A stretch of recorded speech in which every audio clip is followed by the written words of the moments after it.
सरकारने कायदा काढा 18 वर्षांनी पोर आणि 21 वर्षना पोऱ्या तटपर्यंत बी ठीक होतं. आता 21 वर्षनी पोर आणि 25 वर्षना पोऱ्या. आयुष्यच आपलं आता 60-70 न राहायचे अर्धा ते वही घ्या. पहिले एकच घरमा चौथी पिढी दकाल भेटे का बर 18-20 वर्षना पोऱ्यानं लगीन होई जाय बाप बन जायला राय लगेच तो बाप नातू दखिले नातू नाको 18-20 वर्ष मला लगीन लगेच पंजोबा कारण तो 60 वर्षना वस होती मग तिसरी पिढी ते पुरी होई जाय.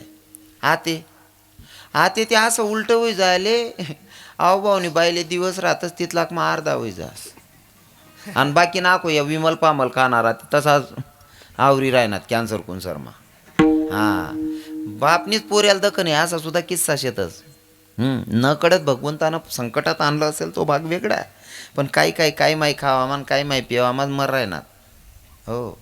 आणि तरुण भाऊसले आपला संदेश आहे आठे ना पोरे चांगला दिकी राहणार कीर्तन नियोजन करणार म्हणजे गाव चांगलं आहे. पण जर 1-2% बी होती ना असं दारू गांजात काय पिणारा पोणारा पायपडी सांगत भाऊन बंद कर द्या रे.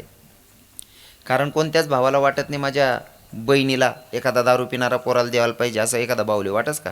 दारुड्याला मन बहीण दिसू असं एखादा बावले वाटस का नाही ना. मग तुमनी बहीण दारुडाला देणी नाही शे आणि तुम्ही दुसरान पोर करायला जाता तुमले लाजाने वाटते का रे बेवडा असून. विठ्ठल विठ्ठल विठ्ठल विठ्ठल